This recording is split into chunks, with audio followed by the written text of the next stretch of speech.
घटसर्प उतरविला. दादा सामंतांच्या मावशीचे चिरंजीव श्री शशिकांत आंबेस्कर यांना लहानपणी एकदा घटसर्प झाला होता. डॉक्टर शाळीग्राम यांचे उपचार त्यांना चालू होते. डॉक्टरांनी अनेक तऱ्हेचे उपचार केले, पण गुण पडेना. उलट प्रकृती अधिकच गंभीर होत चालली. डॉक्टरांनाही चिंता वाटू लागली. तेव्हा ती मंडळी रामतनूंकडे धावली. रामतनूंनी ताबडतोब उपाय सांगितला. कवंडळाची पूड करून तिच्या विडीचा धूर त्याच्या घशात फुंकायचा आणि पांढरीची काठी त्याच्या डोक्याभोवती 3 वेळा फिरवून नाकासमोर धरायची आणि त्याला तिच्याकडे सारखं बघायला सांगायचं. असं दिवसातून 3 वेळा करायचं. गुण येईल. त्या मंडळींनी ताबडतोब येऊन ते उपचार सुरू केले. 2 दिवसात आजार साफ बरा झाला. श्री यशवंत भाऊंनी डॉक्टरांना आणून ती केस दाखवली. ते उद्गारले, "अरे, हे असं कशाने झालं?" रामतनूंनी सुचवलेला उपाय सांगितला आणि त्याचा हा सुपरिणाम, असं भाऊंनी त्यांना सांगितलं. डॉक्टर शाळीग्राम आश्चर्याने चकित झाले. त्यांचा रामतनू किंवा अशा प्रकारच्या दैवी शक्तींवर पूर्वी फारसा विश्वास नव्हता, पण या चमत्काराने ते बरेच भारावले गेले आणि एकदा श्री यशवंत भाऊंबरोबर त्यांच्या दर्शनाला आले. पहिल्या दर्शनातच रामतनूंच्या विभूतिमत्वाचा त्यांच्या मनावर इतका पगडा बसला की त्यांचे ते निस्सीम भक्त बनले आणि पुढे वेळोवेळी एकटेही येऊन त्यांच्या सान्निध्यात विचार, चिंतन आणि मननाने काळ घालवू लागले. टीप: कवंडळ. कवंडळ ही जंगलात औषधी फळं असतात. त्याचा आकार चेंडूसारखा गोल असतो आणि ती पिकल्यावर पिवळी जर्द बनतात. बाह्य उपचारात त्यांचा उपयोग केला जातो. कोकणात गणपतीच्या मखरालाही ती लावतात. पांढरी. पांढरी हे जंगली दुर्मिळ झाड आहे. त्याच्या काठीचा रंग नागासारखा पिवळट पांढरा असतो. या काठीचे औषधी आणि दैवी गुणही फार आहेत. पिशाच्च बाधा हटवण्याकरता, सर्पाची भीती नाहीशी करण्याकरता तिचा उपयोग करतात. ही घरात सांभाळून ठेवावी लागते. विटाळशीपणा इत्यादी दोषांपासून दूर ठेवावी लागते, नाहीतर वाईट होतं असं म्हणतात. पूर्वीचे लोक ही काठी अगत्याने आणून आपल्या घरात जपून ठेवीत असत. सुभाषचंद्र बोसांविषयी माहिती. तो धामधुमीचा काळ होता. जगात 2ऱ्या महायुद्धाचा भडका उडाला होता. हिंदुस्थानातही स्वातंत्र्याची चळवळ गुप्तपणे शिगेला पोहोचत चालली होती. एके दिवशी बातमी आली, कलकत्त्याला ब्रिटिशांच्या नजरकैदेत असलेले देशगौरव सुभाषचंद्र बोस एकाएकी गायब झाले. जिकडे तिकडे हल्लकल्लोळ उडाला. सुभाषचंद्र ब्रिटिशांचे कट्टर विरोधी, त्यामुळे ते शत्रूंना मिळतील त्यांच्याशी संधान बांधतील या भीतीने ब्रिटिशांनी त्यांना शोधण्याकरता आकाश पाताळ एक केलं. सरहद्दी बंद केल्या, पण त्यांचा थांगपत्ता लागला नाही. नाना तऱ्हेचे तर्कवितर्क सुरू झाले. त्यांचा खून झाला इथपासून तो त्यांनी राजकारण त्याग करून संन्यास घेतला आणि हिमालयात तपश्चर्येला निघून गेले इथपर्यंत नाना तऱ्हेची मतं रोज प्रकट होत होती. कोणाला काहीच कळत नव्हतं.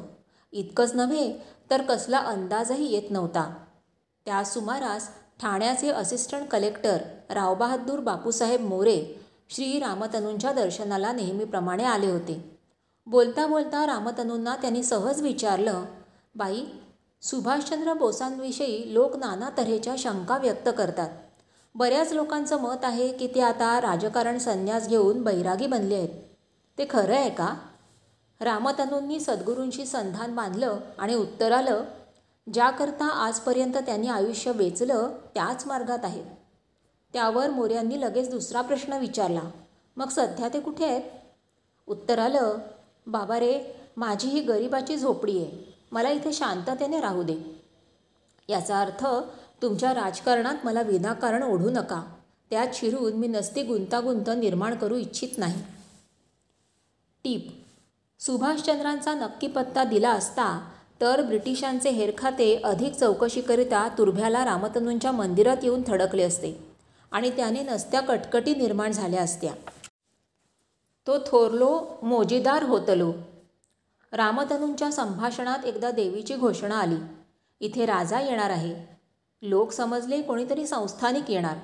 पण त्यावर्षी मुंबईचे गव्हर्नर सर रॉजर लमली येऊन गेले. त्यांची आधी वर्दी देण्याकरिता ठाण्याचे कलेक्टर श्री D.S. मोडक आले होते. त्यांनी श्री रामतनूंचं दर्शन झाल्यावर आपल्या मुलाविषयी विचारलं. हा IP च्या परीक्षेला बसणार आहे, त्यात त्याला यश मिळेल का? उत्तर आलं, तो थोरलो मोजीदार होतलो, म्हणजे तो मोठा एक्झिक्युटिव्ह ऑफिसर होणार आहे. मोऱ्यांच्या धोंड्याजवळ गुजरातचा माणूस. गुजरातमध्ये एक सधन वृद्ध गृहस्थ एकाएकी घरातून परागंदा झाले. मुलाने नात्यागोत्याच्या मंडळींनी सगळीकडे शोध केला, पण पत्ता लागला नाही. तेव्हा मुलाने वर्तमानपत्रात जाहिरात दिली आणि पत्ता लावून देणाऱ्यास बक्षीस जाहीर केलं. ती बातमी श्री रंगनाथ अप्पांनी वाचली आणि तिचं कात्रण काढून श्री रामतनूंकडे पाठवलं. रामतनूंनी ध्यानस्थ राहून सद्गुरूंशी संभाषण सुरू केलं. उत्तरात त्या गृहस्थाचे हुबेहूब वर्णन येऊन सध्या ते गृहस्थ कोकणात मालवणला समुद्रकाठी मोऱ्यांच्या धोंड्याजवळ राहतात अशी सूचना आली. श्री दादा सामंतांच्या पत्नी सौ सरस्वती काकू यांचा एक पुतण्या आणि एक भाचा त्यावेळी माळगावहून मॅट्रिकच्या परीक्षेकरता म्हणून मालवणला आले होते. त्यांना श्री रंगनाथ अप्पांनी ताबडतोब पत्र पाठवलं आणि त्या गृहस्थाचे वर्णन देऊन त्यांची मोऱ्यांच्या धोंड्याजवळ जाऊन चौकशी करायला सांगितलं. त्याप्रमाणे श्री शरद माळगावकर आणि गोपी खानोलकर या दोघांनी मोऱ्यांच्या धोंड्याजवळ जाऊन त्याची चौकशी केली. ते गृहस्थ खरोखरच तिथे होते, पण आपला थांगपत्ता सांगायला तयार होईनात. त्या दोघांनी रंगनाथ अप्पांना सर्व हकीकत कळवली. रंगनाथ अप्पांनी लगेच सविस्तर हकीकतीचं पत्र लिहून त्यांच्या मुलाकडे पाठवून दिलं. गर्दी वाढू लागली. याप्रमाणे चमत्कार घडू लागल्यावर त्यांची कीर्ती सगळीकडे पसरली आणि ठिकठिकाणचे लोक त्यांच्या दर्शनाला आणि आपल्या अडचणी दूर करण्याकरता येऊ लागले. कधीकधी तर प्रश्न विचारायला आलेल्या लोकांची इतकी रीघ लागे की रामतनूंना आपलं नित्याचं जपजाप्य करायलाही वेळ मिळत नसे. पण त्यांची त्यांना आता पर्वाही नव्हती. सर्व सिद्धी समोर नाचू लागल्या होत्या. प्रत्यक्ष भगवान त्यांचा अंकित झाला होता. लोक येत आणि आपल्या मनोकामना तृप्त करून जात. एक दैवी दानाचं सत्रच निर्माण झालं.